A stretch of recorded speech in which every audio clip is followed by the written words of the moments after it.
बहुत समय पहले की बात है। हिमालय की तराई में बसा हुआ एक सुंदर राज्य था, सूर्यगढ़। ये राज्य अपनी हरियाली, साफ नदियों और खुशहाल प्रजा के लिए दूर दूर तक प्रसिद्ध था। सूर्यगढ़ का राजा था राजा धर्मवीर। राजा धर्मवीर ना तो बहुत भव्य कपड़े पहनता था, न ही सोने चांदी का दिखावा करता था। उसकी असली पहचान थी न्याय, करुणा और सच्चाई। राजा का स्वभाव।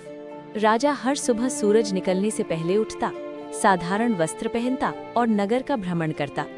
वो कभी किसान के खेत में जा पहुंचता, तो कभी किसी गरीब के घर के बाहर बैठकर उसकी बात सुनता।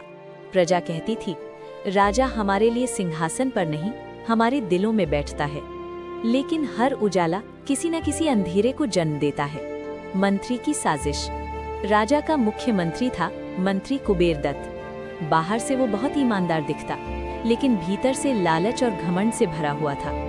उसे लगता था, राजा धर्मवीर बहुत दयालु है। अगर मैं सत्ता अपने हाथ में ले लूं, तो राज्य और धन दोनों मेरे होंगे। धीरे धीरे वो राजा के खिलाफ षड्यंत्र रचने लगा। उसने कुछ लालची सामंतों को अपने पक्ष में कर लिया और सेना के एक हिस्से को भी गुप्त रूप से खरीद लिया। अकाल का समय।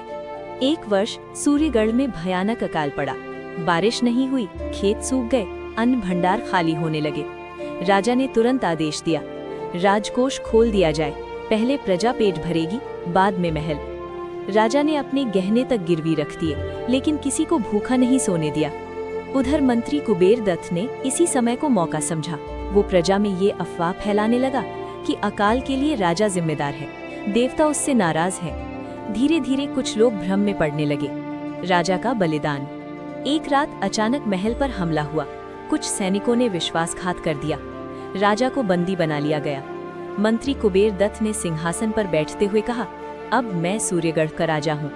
राजा धर्मवीर को राज्य से बाहर जंगल में छोड़ दिया गया, लेकिन राजा ने जाते समय बस इतना कहा कि राज्य मेरा नहीं, प्रजा की अमानत है। सच्चाई एक दिन लौटेगी। जंगल का जीवन।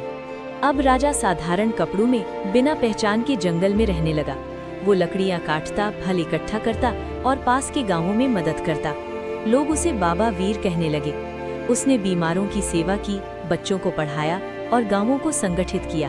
धीरे धीरे लोग समझने लगे कि ये साधारण आदमी नहीं है। सत्य का उजागर होना। इधर सूर्यगढ़ में मंत्री कुबेरदत्त का असली रूप सामने आने लगा।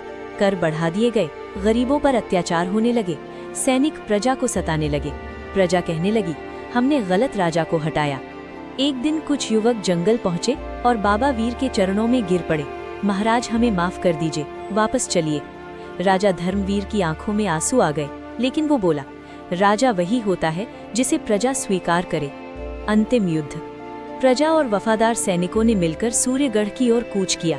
बिना खून खराबे के मंत्री कुबेरदत्त को पकड़ लिया गया। जब उसे राजा के सामने लाया गया तो वो कांप रहा था।